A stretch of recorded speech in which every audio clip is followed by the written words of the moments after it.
Welcome to the Vol Bros. My name is Evan. This is my brother Dalton just scored again. And we are two Vol Bros who are actually bros in real life. And we are celebrating 100 episodes of the Vol Bros. Very, very exciting.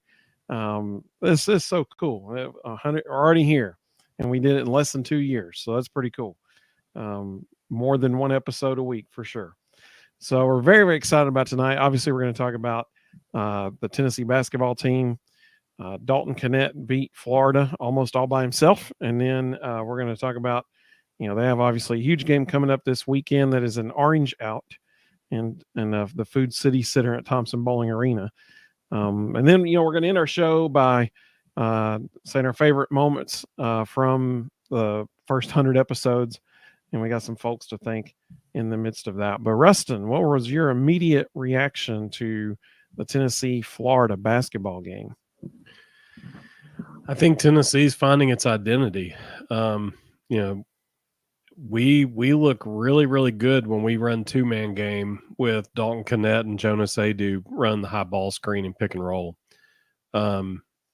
Early in the game, it was Jonas. They were committing to Dalton. They were committing to everybody coming off that ball screen and leaving Jonas alone. And Jonas did a great job attacking the basket and finishing, and got us a good early lead. And then they had to start honoring Jonas, and that opened up everybody else.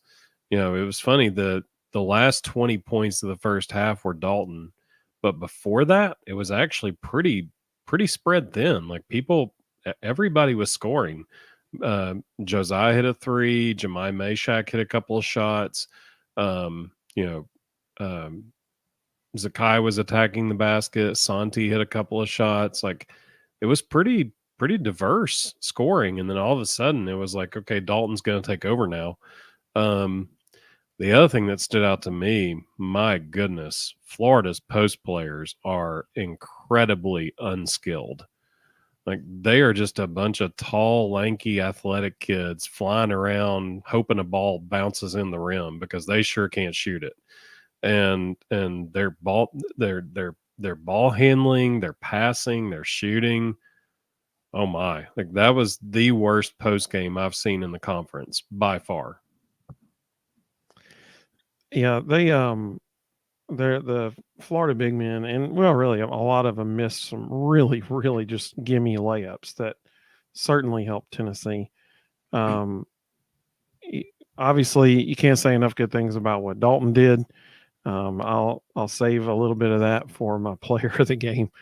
It'll be shocking who I chose for that. And also the play of the game, that was, you got it. When you were mentioning that so many different people had scored, Jordan was actually one of the ones that came to my mind because he took a shot in the first half, and man, the ball hit. Yep. I think every millimeter of the rim. It was almost still didn't go completely through the net, and somehow found a way to roll back up and out. Yeah, it like defied gravity. I just felt bad for the kid because he desperately needs to see a ball go through the nets, and I still don't understand how that ball didn't go through, but it hit every part of the rim and came out. But you got to be super thrilled with the minutes JP Estrella gave you. He played really well. He attacked the basket. Got to work on his hands a little bit, catching some of those passes, but overall, my goodness, Florida was playing really well coming into that game, and Tennessee just dominated them, in large part due to Dalton Knecht. Some of the comments coming through. Tony, welcome, Tony. Good to have you with us. He said, congrats on the 100th episode. Hey, we appreciate that, Tony. Thank you very much. You have certainly been a big part of those 100 for sure. Zach, I'm glad you're with us, buddy. He said, what's up, Vol Bros? Congrats to 100 episodes. Zach, you got to stay with us until we finish talking about basketball because I got something I'm going to ask you to do here in a little bit. So you got to stay with us. Dester, welcome, Dester. Good to have you. He said, nice to get to enjoy you two talking Vol sports. Hey, I appreciate that so much. Mino Likey said, happy 100th. Hey, we appreciate that. Thank you. Kevin, welcome. Kevin, good to have you with us. He said, congrats, guys. We appreciate that, Kevin. Kevin's a good friend. Dester said 100. Congrats. Hey, we appreciate it, man. Mino Likey enjoyed your description of the Florida post players. That he said LOL when that happened. Uh, Kevin asked, "What's up with Santi not getting hot outside this season? Last year he felt much more of a threat from the 3 point line. Glad for Dalton, but I agree, Santi's got to heat up too, Yeah. because you can't make a Final Four run if the defense can just focus on one dude. You know, you got to have multiple people who can score, and Santi has to be one of those guys. He has to be. It does feel like he's not getting as many clean looks as he has in the past, though. Like I think some of that might be the defense is just saying we're not going to let you get a shot. Like we're going to face guard you. We're going to stay right up on you, and he's a pass first guy. Like he's going to look to make he's a European player. He's going to look to make a pass first. He's going to look to penetrate and kick. So they know that about him, and so they're running up on him and making him drive every time he catches the ball. And his first instinct is to draw the defense and make a pass. Tony said, "If Knecht has an off night against a really good team, we're in trouble," and I agree with that. We've seen that actually already happen this year. So, not the last 3 games though, that's for sure. If Dalton, I'm really excited about this Saturday because Tennessee plays Alabama 2:00. I'm not sure what the television network is. Somebody can check on that for us. But they play 2:00 Saturday against Alabama. So really, honestly, you've got probably the 2 leading candidates for SEC Player of the Year going up against each other right now. You'll have Sears from Alabama against Knecht from Tennessee. So it'll be exciting to see that game. Let's see. It's ESPN2. ESPN2. Okay. Well, that's easy to remember. ESPN2 at 2:00. There you go. Kevin said, "Did you all see that Cumwa at Michigan? I still think there had to be something going on there because he didn't play, because he played well at UT before leaving. He did play well, especially the Texas game last year. But yeah, there was obviously some stuff happening behind the scenes that not everybody knows about. I'm sure that we don't know about. So yeah, there's definitely something going on for sure. I hope he continues playing well at Michigan. I've only seen one Michigan game this year. I'm sure the whole coaching situation up there kind of rattled him a little bit, but I wish him nothing but the best. Zach asked who won the snow fight. LOL. So he's referencing, I think, my video that I posted of me pegging my son with a snowball on Tuesday in the backyard because he was trying to hide behind the swing set and he couldn't. Sniped him from the the other side of the swing set. But I'm curious to know who won the baseball team's football game in the outfield of the baseball field, because Blake Burke and Drew Beam were throwing it around a little bit over there. So Rustin, let's do. Kevin said he wishes Cumwa well as well. Absolutely.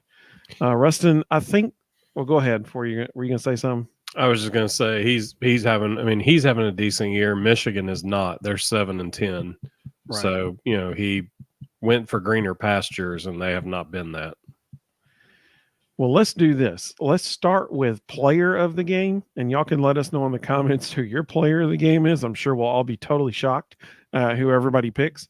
But let's start there because I think that's probably going to be a given, and then we'll end the game recap with the play of the game because I think there's probably 3 or 4 different plays that people could choose from.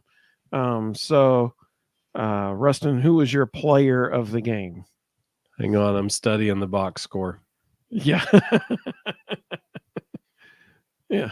I'm going to go with this Dalton Knecht guy. Yeah. Looks like he had a pretty decent night. Yeah. This Knecht guy. Yeah. Yeah. I think that's probably a pretty good pick. I'm going to go with that one too. I mean, and I'm not even going to say why until we talk about play of the game, because there's one play that people can be like, why are you choosing that? And I'll be like, and then I'll explain. So you give us your play of the game first. So honestly, mine was back to back. The 2 threes to end the first half were just unconscious. I mean, Yep. one he tries to come off a double screen baseline. There's nothing there, so he just retraces and runs off the double screen the other way, catches it, and people don't understand. Like if you're a shooter, catching it going away from the basket Thank you. to your weak hand side and getting Bingo. squared back up and still burying that three with a dude in his face. That what like NBA scouts all over the country went, oh, Yeah, okay, they're like, woo. because that is the toughest shot in basketball, and he took it with ease. And then to come right back down the very next possession and hit a three from the E in Tennessee, and the defense sagged off because they're like, surely he's not going to pull from there, and he's like, oh, here we go. That was like, it felt to me like you could watch Florida's entire roster go, this is over. Like as soon as he hit those two back to back, it was like, we can go into the locker room, we can lick our wounds, but we're done. I'm so glad that you said that about that first three. There, it was the second of the game, I think, maybe the third of the game. But when he was going to his left, away from the basket, and he was able to, and people need to go back and watch his feet. Go back and watch his feet. He does not plant with his right foot and bring his left foot around. That would have taken too long. He wouldn't have got the shot off. Instead, he plants on both feet, squared up off the coming around the cut there, going away from the goal. He plants on both feet so he can catch immediately, ready to shoot, and takes the shot. It was beautiful, beautiful. I mean, and for anybody who's never had to do that movement of catching and squaring your feet coming the wrong direction off a screen is really difficult. And to catch and square in such a way that you can immediately go up in a confident shot, that's elite level shooter stuff. And the fact that he went up vertically and wasn't fading away after having gone away from the basket. I mean, it was just, holy cow. It was beautiful. It was beautiful. Y'all can let us know your play of the game in the comments too. Some folks have already given their player. Zach said, I'm not going to pick Dalton. That's too obvious. I'm going with Adu. Adu had a great game. Mm-hmm. Like he said, same thing. Adu. He had a fantastic game. He said Adu. I totally messed up his name. Yeah, we knew what you meant. But like he said, but DK is elite, and he is right now for sure. These last three games, Zach said without a doubt, Lofton, Houston, and Knecht, same echelon there of scores. So my play of the game, people are going to be like, why in the world are you picking this play? It's the dumbest play to pick. Well, I get it, and it kind of is. My play of the game was in the second half. It actually didn't even count as a basket because they called the foul on the floor before he took the shot. But Dalton had a shot where he drove the right side of the lane and took the shot. And the ball, I've never even seen a ball do this before, but it hit off the corner of the backboard. So like if here's the front of the backboard and then you got the top of it here, I've seen balls hit the top and roll off the back. I've even seen basketballs hit the top and come back over the front. I've never seen a ball hit literally right off the corner, the joint there, the corner of the backboard, and still go in. I was like, what in the world? And that's where he aimed. Like if you watch the replay, because I watched that back a couple of times on my my on demand, because I was like, did he just do that on purpose? And he does. Like that's where he's going with it, and he spun it perfectly. He spun it perfectly to where it would kick back off that edge. I sat there watching that going, does everybody realize he just did that on purpose? Like, I mean, I've never seen a guy go at that angle. Yeah, I've never seen, and even Jimmy Dykes was like, whoa, I've never seen a ball go in like that before. And so the reason I picked that was, and I tweeted this out while I was watching it, but the reason I picked that play was because, especially the last, 8 minutes of the first half, but if everybody remembers, and I mean this honestly, this is the highest compliment I can give Dalton. If everybody remembers Caitlin Clark's performance in the women's Final Four last year, that Final Four game that she had, She scored like 40 something points in the game, I think 42, and set records in the game and stuff like that. When she came across half court and let go of the ball, it was going in. It didn't matter who was in her face. It didn't matter. It became just incredible. If she took the shot, it was going in. I mean, it was absolutely incredible. That's what Dalton looked like. He shot 90%. 90% from the floor, 100% from three in the first half. I mean, no one does that. Like that was insane. We may never, literally, and I'm being honest, I'm not exaggerating. We may never see someone have that type of performance in a game ever again. To shoot 90% and a half and 100% from three in the first half of the game. It was incredible. I mean, it looked like Caitlin Clark in last year's Final Four. I mean, it was just absolutely amazing. Absolutely amazing. And so the reason I chose that play where even the shot off the corner of the backboard going in, that just totally encapsulated his night, in my opinion, because this shot that literally had no business going in the basket went in. And I mean, it just, he literally could not miss, it seemed like. And that shot just kind of proved that. So that's why I chose that play as my play of the game, because it was fascinating watching him playing. People were saying, this is must see TV, and they're right, because we might not see a performance like that maybe in the rest of our lifetimes. It was no one shoots 90% from the floor and 100% from behind the line, taking that many shots. You might have like some dude take like 3 shots, and but not that many shots, and they're all going in, even contested shots. It was unbelievable. Let's see. Mino, like he said, DK was grinning. Really looked like he was enjoying himself. Zach said, he took the number 3 because he drains threes. Absolutely. Tony said, I think we need to give Zakai a few more breaks. I agree. Hope DeLeon can give us a few more minutes. Thoughts? I 100% agree. And I was actually thinking that during the game. They were able to get a few more minutes out of DeLeon this game than they were in previous games, given Zakai a rest. But I agree, Zakai needs a few more minutes breathers to be strong at the end of the game. I think you're about to see Freddie DeLeon get quite a few more minutes. And there was something that happened during the game that makes me think that. And it jumped out at me like a sore thumb as soon as it happened. Sorry. Rick Barnes' favorite isolation play is called money.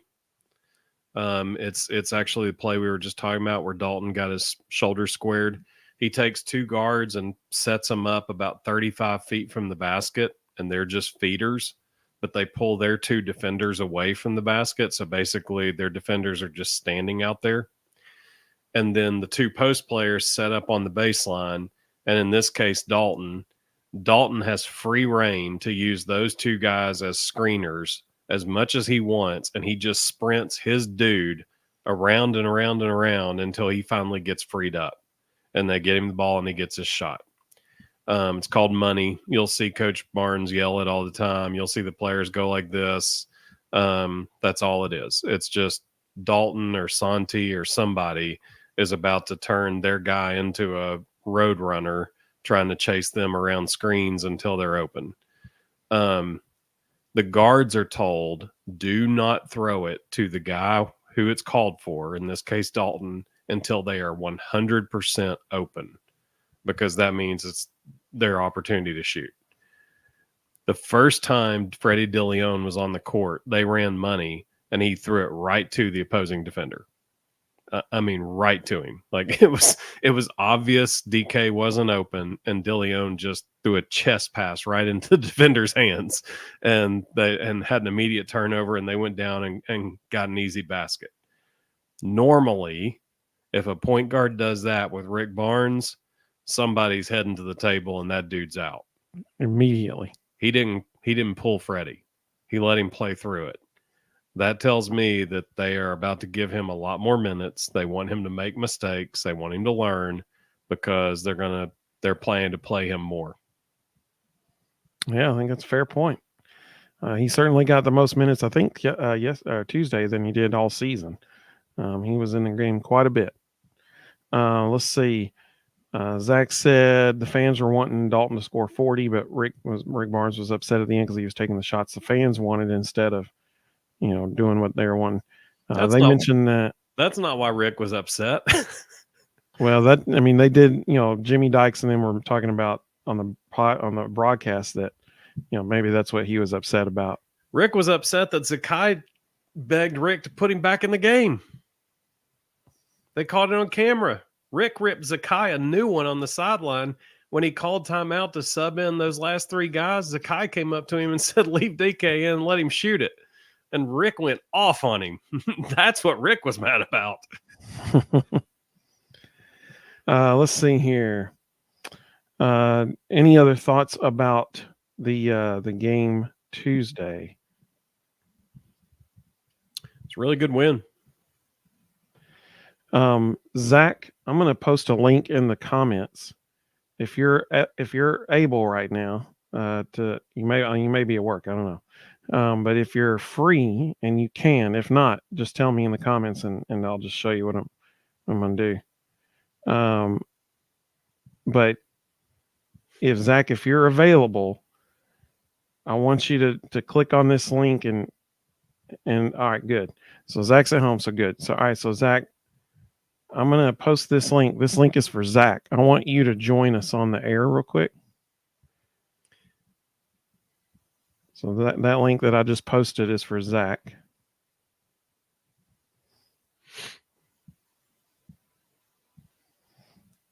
And while we're waiting on Zach, what we're going to do, we got something. Zach's been with us since day one, essentially. And so he's been a faithful, listener and everything for a long, long time. After we bring Zach on just for a second here, we're going to end our show by talking about some of our favorite memories over the last 100 episodes. We have, several people we'd like to thank. But I do want. Before we get to that, we do need to hit the Lady Vols did get a good win tonight. They played Mississippi State, beat them 75-64. Kind of proved what we said the other night about them. Mississippi State was a team that they were able to bully. We only shot 5. We only shot 5 of 21 from 3, but somehow scored 75 points. So most of those were in the paint, getting to the basket. When you look at who our leading scorers were, it's Rakia with 19, Sarah Puckett with 11, Jasmine Powell with 11, Kyra Wynn with 13, and those people.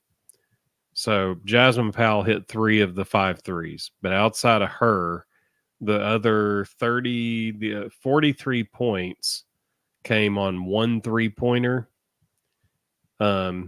So 40 points in the paint from the rest of those women. And that's what we said. If they can turn it into a street fight and play inside and play slow, they can bully people into a win.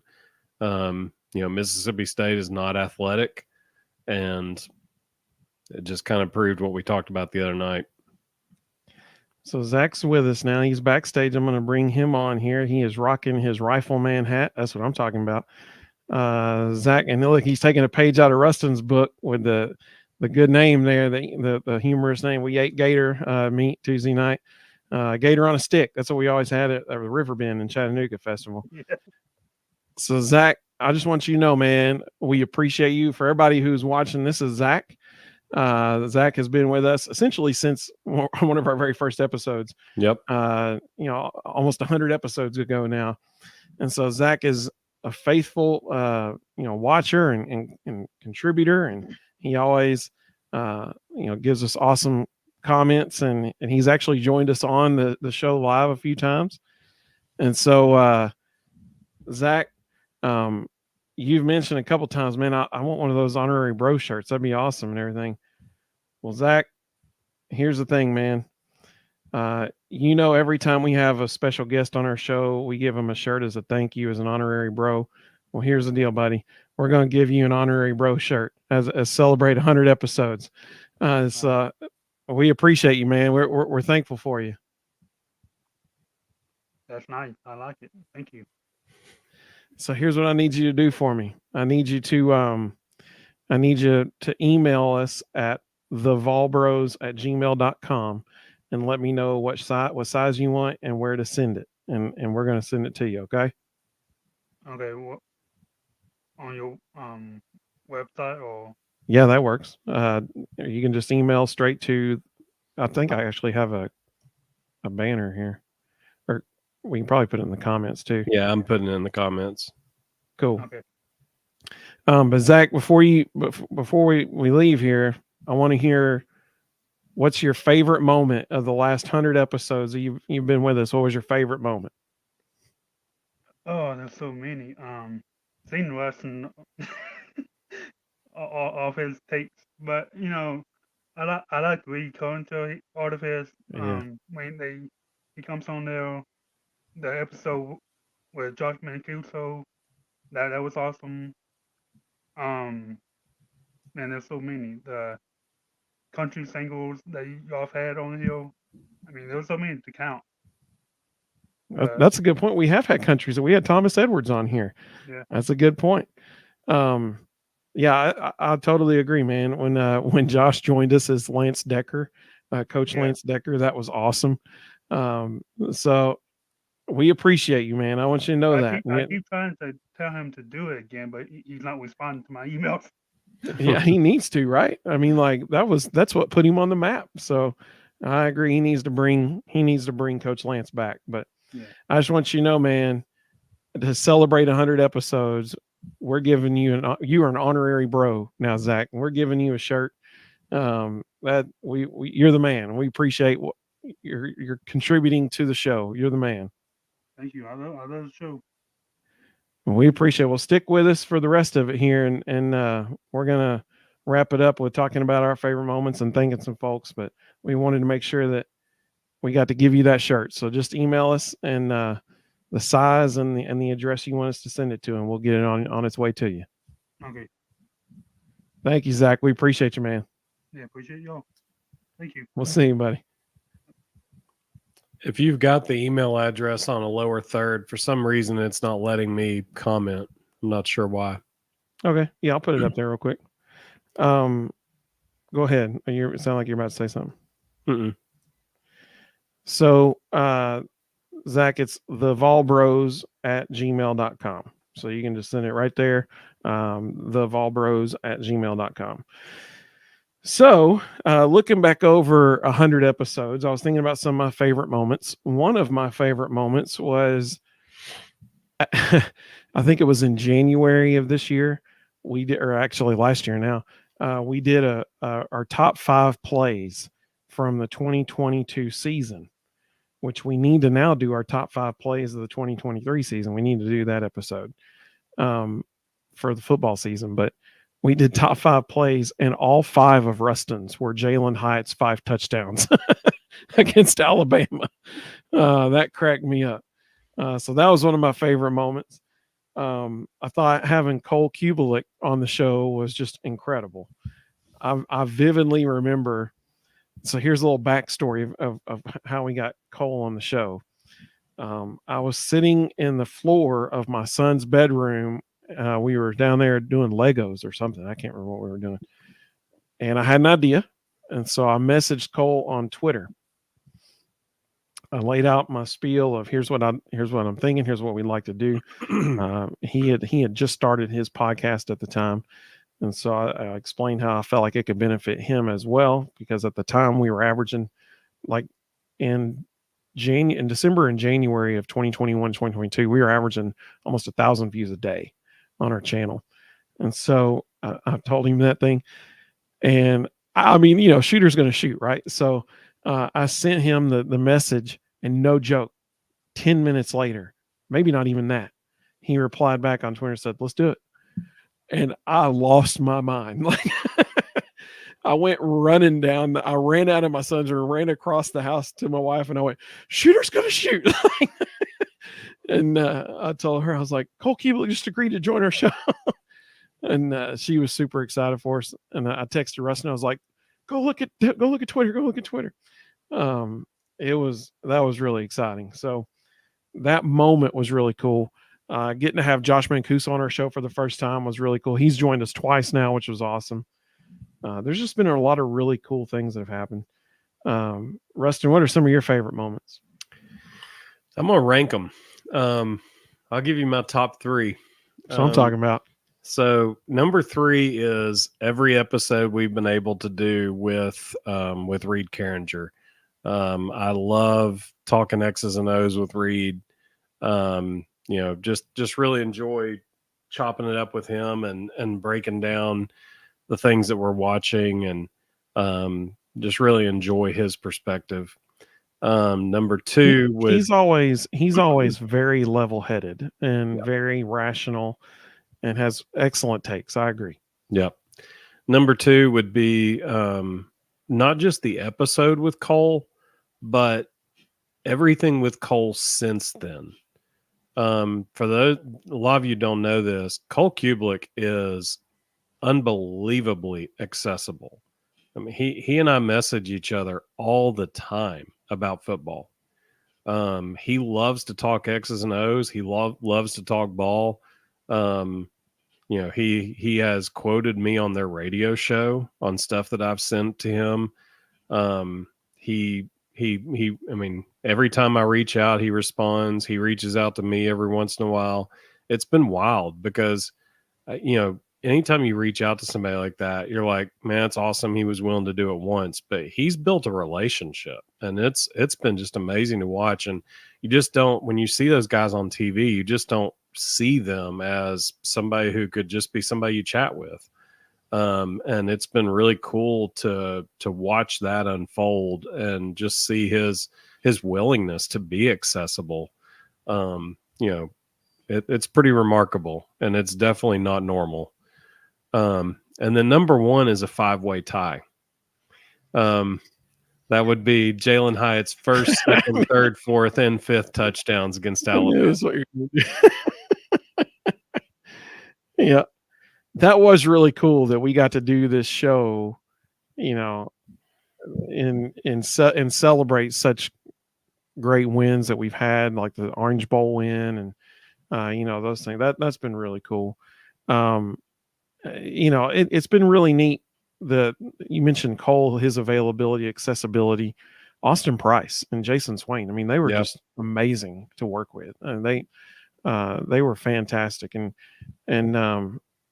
I think though, what's one of my favorite, and I mean this wholeheartedly, one of my favorite things about these 100 episodes is all these people in the comments that we've gotten to interact with and communicate with. Yeah.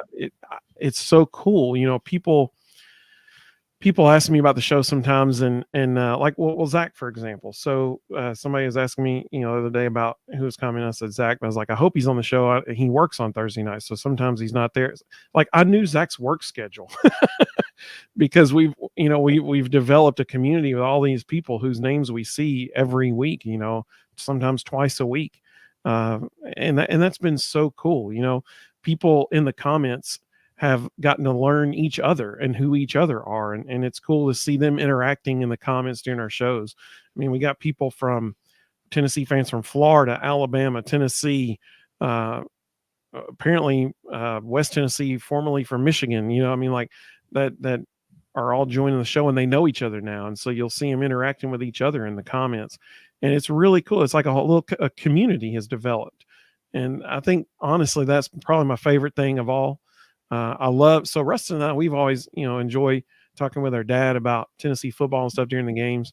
And that's why we started this. We said, hey, we do this anyway. Let's do it on YouTube and see if we can maybe make some money off of it too. So, it's Pizza Bros in Chattanooga, Tennessee. We're the Vol Bros in Chattanooga, Tennessee. So we're coming, Pizza Bros. Like that's a match made in heaven, in my opinion. So that's a brand sponsorship that we're going to pursue there. But I mean, like, we just started it for fun, to have fun talking and see if anything came of it. And 100 episodes later, and 1,392 subscribers later, and it's just so cool, man. And I love getting to talk with Rustin. That we gotten to talk more from doing this, and that's been awesome. We've always been close, and so this is cool that I get to do this show with my brother. And so I mean, it's just really neat, just the community that's developed, because we really have. I mean, we have this little Vol Bros community that joins us all the time, and it's a special thing. It's a really cool. So thank you to all of you all. That's the first thank you we want to give, is to all of you watching, and all of you who so frequently comment and interact with us. And that's awesome. Zach said, here's to another 100. Absolutely. And like you said, cheers to that. Absolutely. I totally agree. There are a few other people that we'd love to thank as well.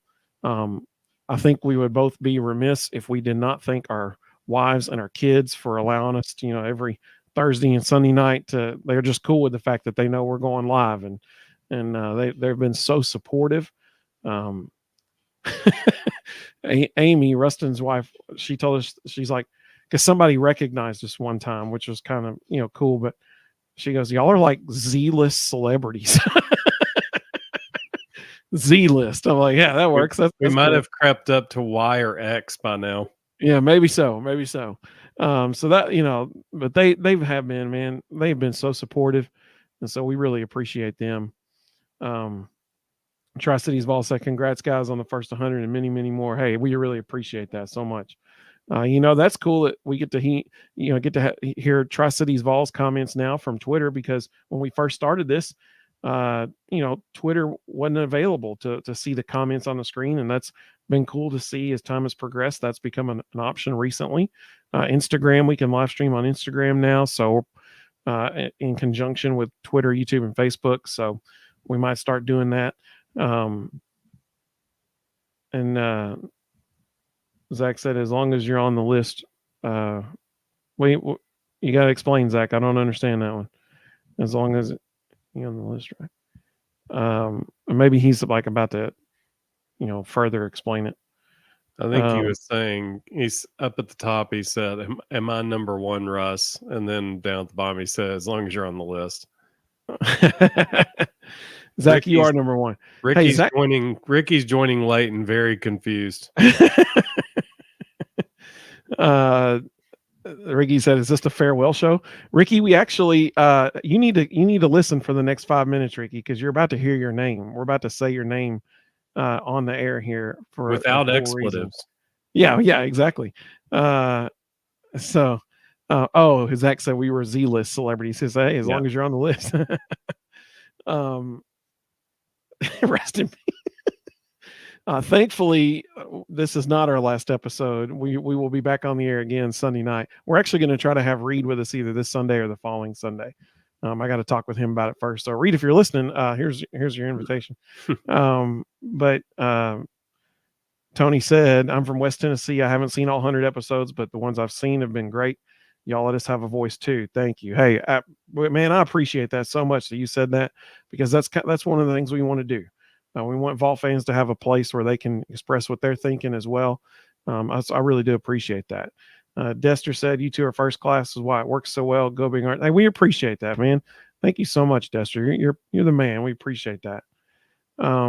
Mino, like he said, Vol Bros, thank you. I gleaned so much from your insight. I look forward to each show to learn and then take that knowledge and watch the games again. Oh, man, that's awesome.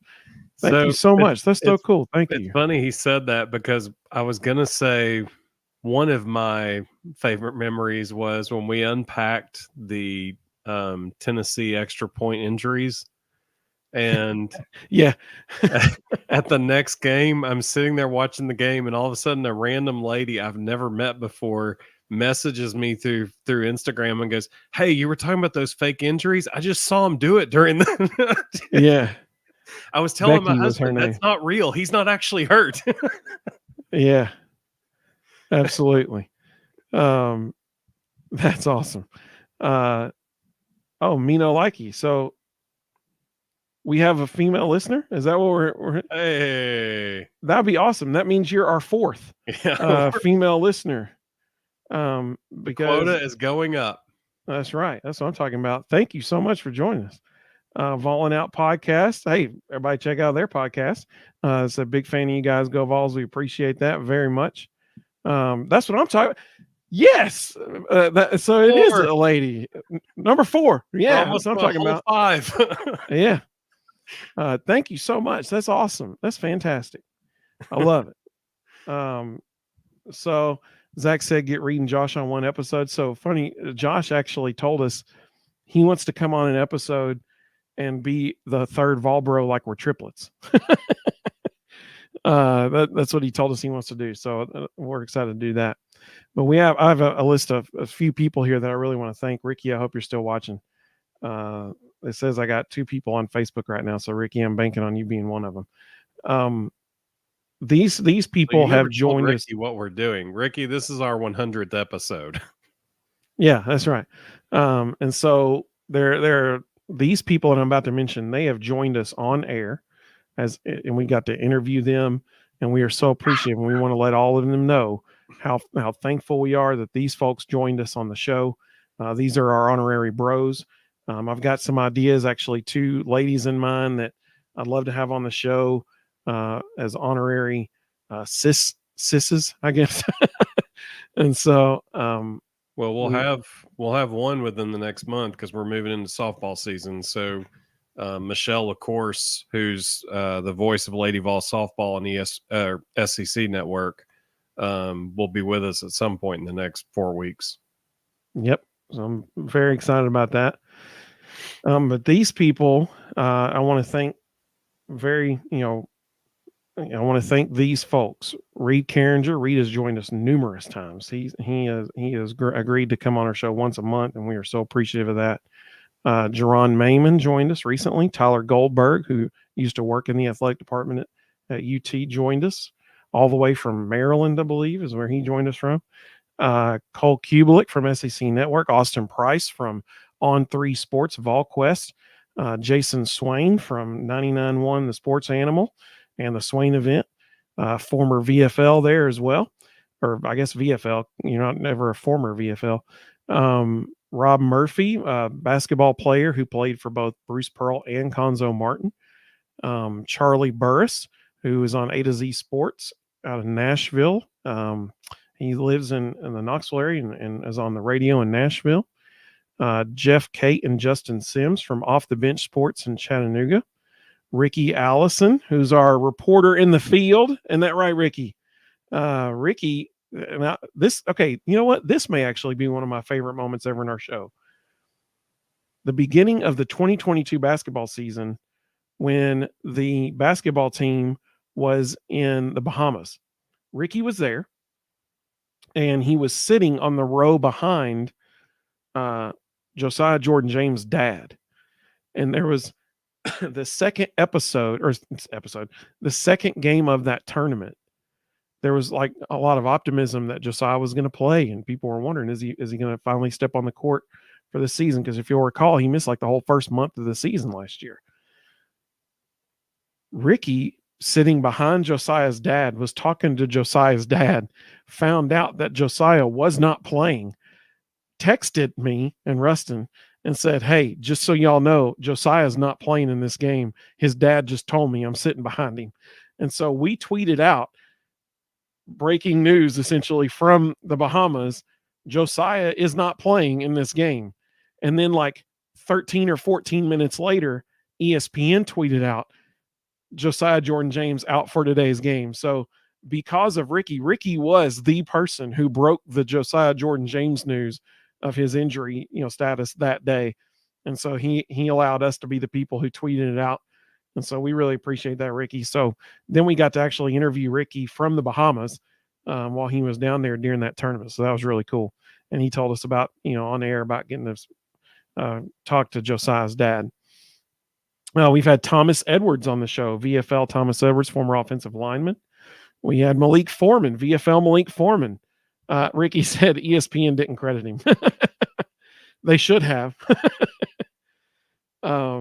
Malik Foreman, VFL, former defensive back for the Vols. Mark Nagy. We had Mark Nagy on the show, who's been very busy the past few days with the transportation issues, and because he's one of the higher ups at TDOT, but he used to be if you haven't seen that episode, I would strongly recommend going back and watching that, because Mark is amazing. He is hilarious. He is so knowledgeable. He was a journalist for many, many years, wrote The Decade of Dysfunction, which I think is somewhere near me, right? Yep. He wrote this book. It was sitting on the floor beside my desk. So he wrote this book. I strongly recommend that. Definitely want to go watch that episode. And last but certainly not least, we cannot thank Josh Mancuso enough. Josh was just so awesome to work with. He's now, I think we can easily say he's a personal friend of ours now. Oh yeah, definitely. You know, he's allowed. He texted me. He texted me yesterday. Yep. He's allowed with us to work with him on some other stuff. I got the privilege of producing him and Todd Blackledge's podcast. And so, you know, Josh is I think we could say definitely a friend now, and we got to go see him go backstage and talk with him and stuff in Knoxville when he was there. And so super cool, man. Just really exciting.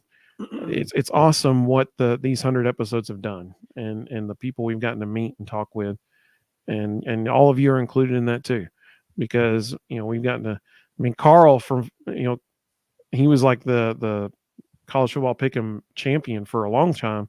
And then somebody else beat him out. I can't remember who it was. It might've been Papa J, I think. I can't remember. But you know, the fact that I know these names, you know, I know people that I did not know prior to this. So that's really cool. So Ricky is correct. And I'm going to go ahead and put this on here. Ricky knew what was going on because of a personal friend of his who has a very close connection. I'm not going to say what it is because I give it away. But Ricky has a personal friend who has a very, very, very close connection to Bill Self. And Ricky knew about Bill Self's heart condition before it was ever broken news on ESPN or anywhere. They still wouldn't have given you credit either. Yeah, probably not. But so, you know, he knew about that because that was leading in that Kansas game. You know, Bill Self wasn't there for that game last year. And so he's right. That is exactly right. Let's see. Speaking of, you know, like you said, speaking of Atlantis, did you get to know Adu and Meshack? Did you see the get to know Adu and Meshack? Hilarious. Is that the one that they released last year while they were down there? Yeah. Because if so, that was really funny. Ooh, that's a good question, Tony. He said, just curious, what has been the hardest show to do? Maybe after a tough loss or whatever. That's a good question. So we can exclude the night Zach died. Well, that's the one I was going to pick. So since it didn't really happen. That was tough, man. Yeah, but it didn't really happen. So we can pretend that didn't happen. I would say the reaction show after the South Carolina loss. Oh, man, yeah. Oh, yeah. Yep. There was at one point last year during the baseball season where the baseball team had lost a few games in a row, and there was some frustration. Blake Burke was really struggling at the plate, and we had a show during that time, and it was tough, man, because like we were frustrated too, just like all them were, you know. So that wasn't easy. Zach said he didn't die. We saw miracles happen on the show, and so that's right, Zach. That was. We were glad that Zach is still with us for sure. So, you know, I think that's a great question though. You know, what was a tough show to do? You're right. That South Carolina show was really tough. That was really tough. Let's see. Zach said softball and baseball is back. That's right. That South Carolina show was a combination of trying to talk honestly about the game while talking people off the ledge at the same time. Yes, 100%. I mean, people were mad, and I get it. I mean, we lost our chance to go to the playoff. And Hinman got hurt, which made it even worse.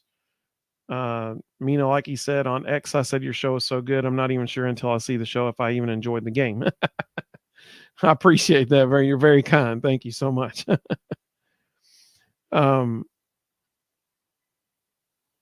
Ricky said, I didn't know Zach was alive. Yeah, he is. That was see, breaking news every night. So just tremendous. Zach said he's still mad at Jeremy Banks for the South Carolina game. I get it. But that was a really good question. I didn't even think about that. I should have asked that. So thank you, Tony, for helping me do this show. Like that. That's a good thing. Like you said, it was a miracle. So thank you all so much. Man, I'm looking forward to the next 100. I can tell you that much, because you know what the next 100 is going to include? A national championship from somebody is going to happen, from either baseball or football or somebody. It's happening. Softball, women's volleyball. Hey, it already happened. The Tennessee cheer squad won the national championship last week. So it happened, man. Like it's happened. It really is an everything school. No doubt about it. Zach said 3 natties. That's going to happen in the next 100 episodes. Ricky said the cheerleading squad. That's right. Zach said he's upping it to 5. I love it. That's why we love Zach right there. That's the exact reason right there. But thank you all so much for joining us tonight. We really do look forward to the next 100 episodes. Obviously, we hope you join us Sunday night at 9:00. Zach said the cheer squad is that different from the gymnastics team. Yes, it is. It is a different thing. Ricky said he'll be good with just a Final Four. Absolutely. Hey, I'll be happy with that. If they make it that far, I'd be tickled to death. So that'd be wonderful.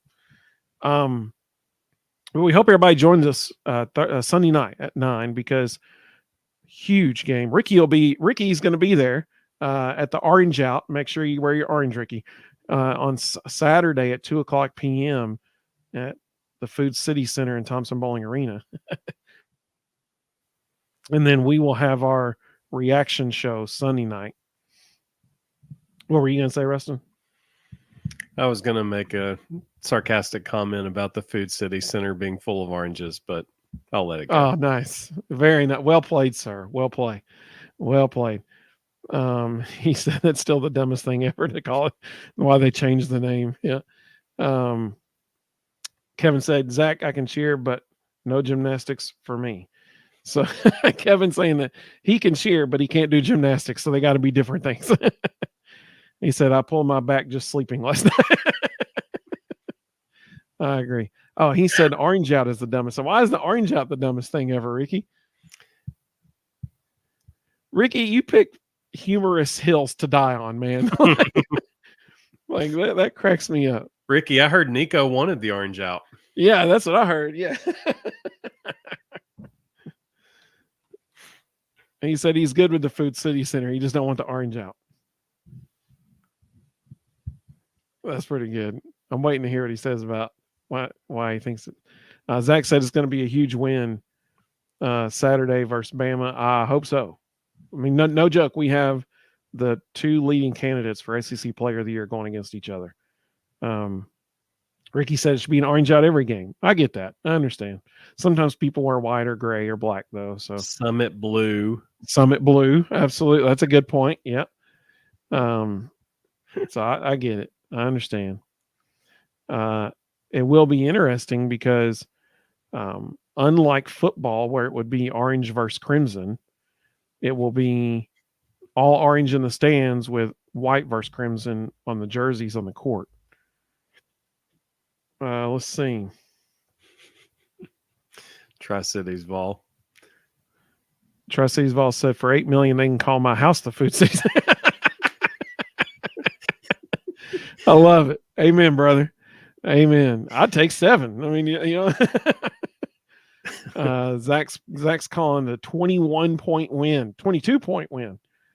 Woo! I hope that happens. I don't think it will, but I hope it does. That happens. Nate Oates is going to shove one of our players. That's exactly right. Yeah. Dester said it'll hurt if they don't get to the Final Four. I agree. Let's let's just hope they make a deep run. It's tough getting to the Final Four. Let's hope they at least make it. The Elite Eight. That'd be a step in the right direction. But you're only going to have Dalton Knecht for 1 year, so if you're going to do something, it better be this year. But in order for them to do that, they got to have more people consistently scoring, because that's not going to. He can't do it by himself. Except for this past game, he did. Ricky said, "I'm giving Nate Oates the horns down." So what Ricky's referring to is Texas's coach last night. Ricky, I should have sent you this. Ricky, go look at. I can't remember who tweeted it. Just type in Texas horns down. Ricky and I were talking about this at lunch today, and then I saw it on Twitter tonight, and I was like, man, I should screenshot that, text it to Ricky. There was a guy who he posted the horns down logo, the Texas logo flipped upside down, and he said, "Here's Texas's coach's Twitter handle. Start tagging away." And Wes tweeted out, he's like, "This guy got so upset about the players doing horns down. He's like, that's going to be like first base in an opposing SEC arena." Yeah. I was like, yep, that's exactly right. What was amazing about it was the coach lost his mind. Like, he was getting crazy agitated. His players didn't care at all. In the handshaking line. Yeah. Like, he started yelling to the UCF coach, like, look at what your players are doing and stuff like this in the line, in the handshaking line. And then he brings it up in the post-game press conference. I'm like, dude, that's nothing, man. Like, I mean, come on. It was unreal. Absolutely unreal. Tri-Cities Vol said, can you imagine what this team would be doing if Vescovy and Josiah give us just 10 points each? Oh, man, you're exactly right. That's a fantastic point. If they could just give 10 a game, my goodness, because Zakai's still going to create and get points. And Adu's getting his points for sure. I mean, you're exactly right. They would not lose if Sonny and Josiah gave them 10 points a game. Rick has said on multiple occasions they should never score under 80 points. Yeah. Like, that's his expectation is 80 every night. And like in football, in my opinion, and it's kind of changed a little bit as offensive has gotten better, But in my opinion, if you score 35 points in a football game, you better not lose that game. You can kind of make a case that's bumped up to like 40 now because offenses have gotten better. But really, if you score 35, you should not lose. That's my opinion. In basketball, if you score really safely, you could say 90. If you score 90 in a game, you definitely should not lose that game. I used to, you would say 80, but teams have gotten better offensively in basketball too. But still, with Tennessee's defense, if they score 80 points in a game, they should not lose that game. I mean, that's the way it goes. So, hopefully that plays out in real time before our eyes the rest of this season. Zach said he just watched that press conference. The guy sounds pathetic. And he's he's getting killed for it. Like, I guarantee you he's deleted his Twitter account. Yep. Texas's coach is who Rustin referring to there. Brent, thank you so much, man. Brent said, congratulations on 100 episodes, fellas. Listen, every show, keep them coming. Hey, we appreciate that so much. Thank you so much for joining us. We really do appreciate it. Seriously, this is what's so cool, because I see these names and I know these people because of their personalities, because of the comments they give. We now know we have another female viewer, which is great. I mean, like, that we learned something new just tonight. Me no like you. We appreciate it, so much. So we, it's been really cool getting to see all the community has developed. So, man, we're excited about the next 100 episodes. I'm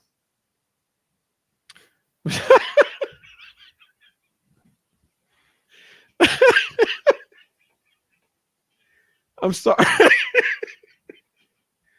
I'm sorry. That got me. Okay. So Ricky just said over under 100 times I used the word portal on Saturday. I'm hoping the over actually. For anybody who may not know, Tennessee's opponent this Saturday is Alabama, and Alabama, their players are. It's almost as bad as it was in the spring of, I guess, 2021. Yep. My math, I'm hoping, is right. When Josh Heupel took the position at Tennessee, maybe it was 2020. No, it was 2021. Yeah, 2021. When Josh Heupel took that position in Tennessee, lost 35 players that spring to people transferring. Yeah, like you said, mass exodus. Absolutely. That's exactly what's going on. That's what's happening right now at Alabama. And they're like griping because they're saying the system's set up to their detriment because they're the only team in the portal right now. Well, they're not gonna be, because Harbaugh is interviewing for apparently NFL jobs all over the place. And that's also not accurate. Washington's in the portal, Arizona's in the portal. That's right. Just because everybody's rating their roster doesn't mean other people aren't in there. And I didn't hear anybody complaining a few years ago when they took, Henry To'oTo'o and Jahmyr Gibbs and all these people. Nobody was complaining then. So, yep. That there's been a lot of people upset, but Michigan's team, the national champions, are about to be in the portal because Harbaugh is shopping the market. Like he is shopping the market right now. He interviewed. This is how you know he's getting the Chargers job. The NFL requires every franchise to interview 3 people. They interviewed Harbaugh day before yesterday, or maybe it was yesterday, one or the other. Since then, they've done 2 courtesy interviews of 2 people that they absolutely have no interest in actually hiring. So they're just going through the semantics of the process the NFL makes them go through. It's going to be Jim Harbaugh.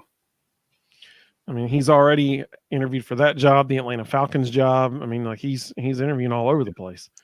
Barring something weird, Bill Belichick's coming to Atlanta. That's pretty much a done deal. Zach likes your shirt. He said, "Dark mode, Russ, bringing the heat." Yeah. Our mom will like that comment, Zach. Our mom got me and Rustin that shirt for Christmas, both of us. Not same. Not to share. 2 each. Yeah, 2 each. Yeah, 1 each. Yeah, absolutely. We were joking. We're going to wear them the same time on one of our shows. Take a screenshot and send it to our mom. Our mom watches. Sadly, our mom watches the show to fall asleep at night. So I don't know what that means, but but sometimes she actually gets intrigued by it and listens to the whole thing. So that's cool. Zach said nobody wants to play for DeBoer because they got bored. I guarantee you that's going to be said many, many times over the next couple. I will say this. Years. I will say this for DeBoer. He's bringing pretty much his entire offensive staff with him. But on the defensive side, he has assembled one heck of a coaching staff. Like, I don't think people realize what he's putting together on the defensive side, and it's pretty stinking impressive. I mean, like you said, our mom watches because it's comforting to watch. I appreciate that. That's right. That's how we put her to sleep, because it's comforting. That's a good spin. It has glass half full approach there. I like that. That's pretty good. Dester said it. It's always about Alabama with these folks. Absolutely poor babies. Absolutely. Tony said Michigan will hire their OC, the one who filled in for Harbaugh. I don't know about that, Tony. I'm sure they will consider Sharon, but I guarantee he'll at least get an interview. I'm sure he'll get an interview, but Michigan is not the kind of place they take risks on never ever head coaches. And Brian Kelly will be chomping at the bit to get that job. That is his dream job. He's got years of experience as a head coach that Sharon doesn't have. I'm telling you, don't be shocked if that may already actually be in place. And if so, it'll be some kind of a system where Sharon is like associate head coach and offensive coordinator. But don't be shocked at all if you hear Jim Harbaugh's gone and then 30 minutes later, Brian Kelly's taking the Michigan job. Apparently Josh Pate was talking about that tonight. Tony, can you clarify for me and say that, he said that it's possible? Are you saying that it's possible for the assistant coach, the interim, to be that filled in for Harbaugh to be the coach, or for someone else like Brian Kelly. If you can clarify for us, that'd be awesome. Let's see. Tri-Cities Vol asked a really good question because I was actually thinking about this just the other day. He said, do you guys see Milroe being able to fit the offensive system? So I was thinking about that. You give your take and then I'll give mine. Go ahead, Rustin. You can give your take first. You're good. Go ahead. So I was thinking about that. He had Michael Penix Jr.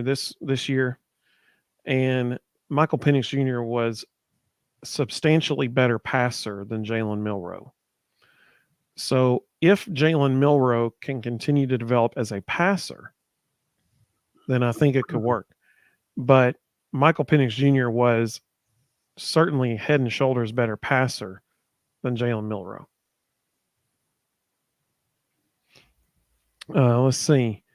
Who was the starting quarterback this year going to be the starting quarterback this year at Washington? Michael Penix Jr. No, who was going to be this upcoming year? Oh, this upcoming year. Oh, the dude that transferred. Will I can't remember his name. Well, Will Rogers, yeah, he was going there and then he left. And then there was another guy who was like a 4-star true freshman that redshirted this past year. When did Will Rogers leave? After DeBoer left?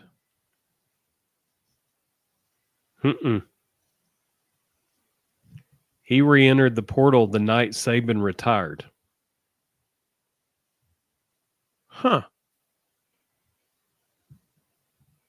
You think he's going to Bama? Yes, I do.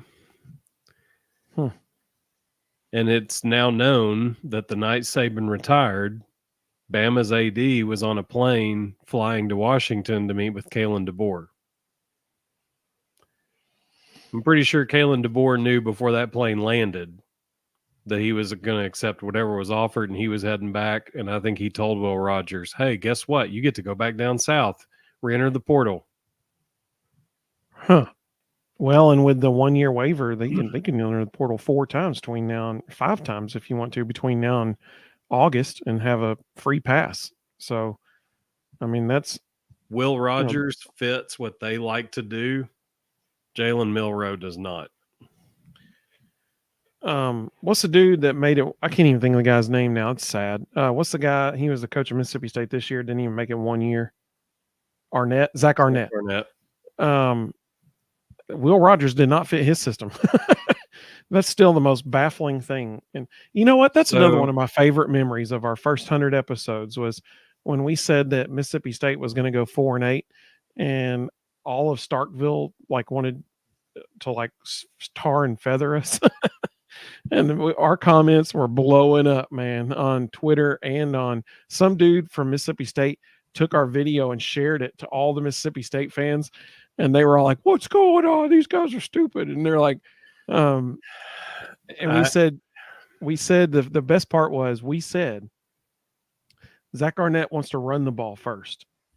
He's taking the ball out. And they're like, Will Rogers is going to break the all-time SEC passing record this year. And he should have, but they took the ball out of his hands. And we told people he can't break the record if he's not able to throw the ball. They're taking it out of his hands. And they're like, no, it's not going to happen. Literally the first game of the season, Will Rogers only threw the ball 13 times in the whole game. So if you want to see something fascinating, last week, Cole interviewed Will Rogers on his podcast. And Will was very open. He told him all kinds of details. I almost wanted to clip a part of it out and have you text it or tweet it out and tag all the Hail State fans. Because remember last year when we made that prediction that they went livid about, I made the comment that Tony Barbay is not going to be a good fit with a room full of air raid guys and that the offense was going to struggle and that, it's not, you can't run Tony Barbay's system with a room full of air raid guys. one of the very first things Will Rogers said when he got on the podcast with Cole was, the room just didn't fit what we wanted to do offensively. No, you're kidding. Yep. But the most interesting thing that he said was they got to talking about Coach Leach. And Cole Kublik said, I was shocked at how much you all ran the ball. And he goes, but then you and I had a conversation, and I just want you to tell everybody watching, why do you all run the ball so much? And he goes, oh, I call it. And he was like, tell people what you mean by that. And he was like, Coach Leach just gives suggestions. He doesn't call plays. He gives us 3 options. We can choose one of them if we want. And if we don't, we just run whatever we see. And he said, my junior year at Mississippi State, I called about 90 to 95% of the plays.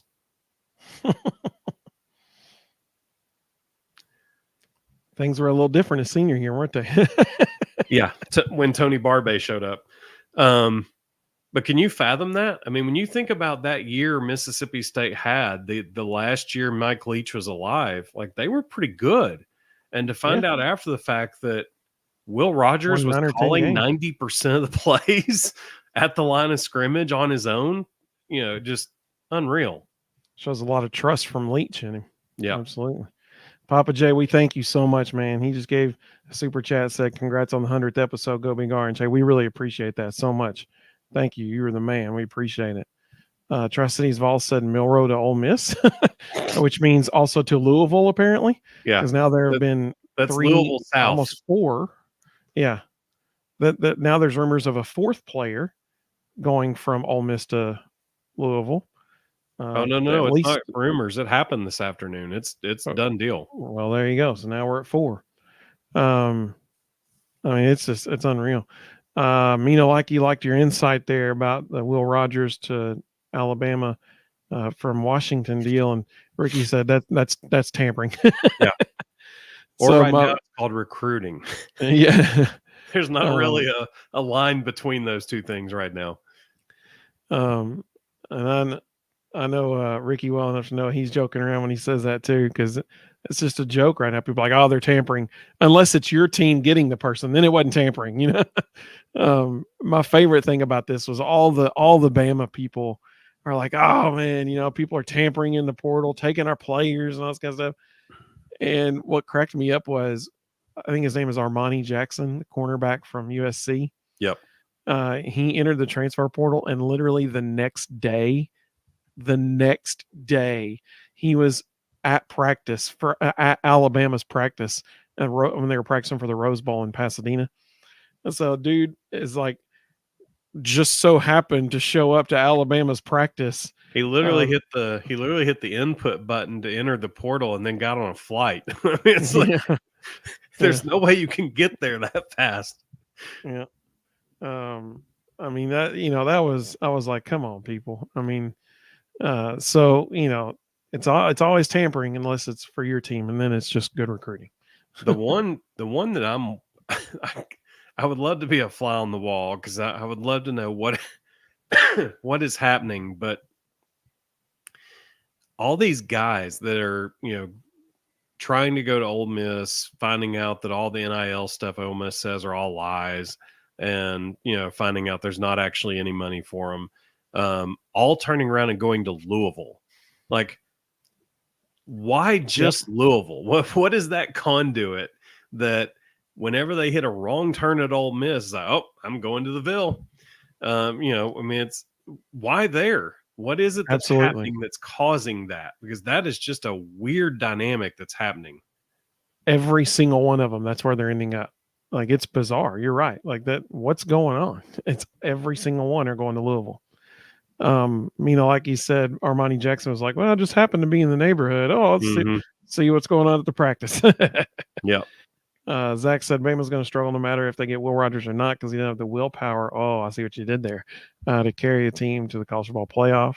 So Cole was extremely impressed with Will Rogers, and that's just personally just chatting with him, and that's why he had him on his show.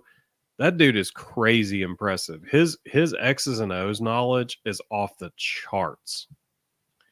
Well, I mean, that's the thing. You know, you look at Zach Arnett, he takes over this position. He's got a quarterback that, I mean, there have been some pretty decent quarterbacks that have come through the SEC, you know, in the history of the conference. And this guy is about to break the all-time record for passing yards, and you take the ball out of his hands and don't let him throw it. I mean, that's just stupid. Like, what is he thinking? Yep. And I mean, you can kind of understand why he didn't make it 1 year, but I'm sure he's got a nice little buyout too, so he's probably doing okay. Well, we really do appreciate everybody joining us tonight. This has been a lot of fun, a whole lot of fun, reminiscing about the first 100 episodes, a lot of fun talking some Tennessee basketball. So please be sure to join us Saturday or Sunday night after the game on Saturday. We'll go live Sunday night at 9. Zach said, as we learned from Bazooka Joe, you can have tons of talent and don't do anything with it. Don't get Ricky started. Don't get Ricky started. So we hope everybody has a really good evening. Thank you all. Seriously. Thank you for joining us, interacting with us over these 100 episodes. We look forward to 100 and way more than that to go. So we hope everybody has a great, great Friday and Saturday ahead of you. Go Vols on Saturday. And we will see everybody Sunday night. And I'm going to click the correct intro button or the outro button, I mean. So we hope everybody has a great evening. Go Vols, everybody.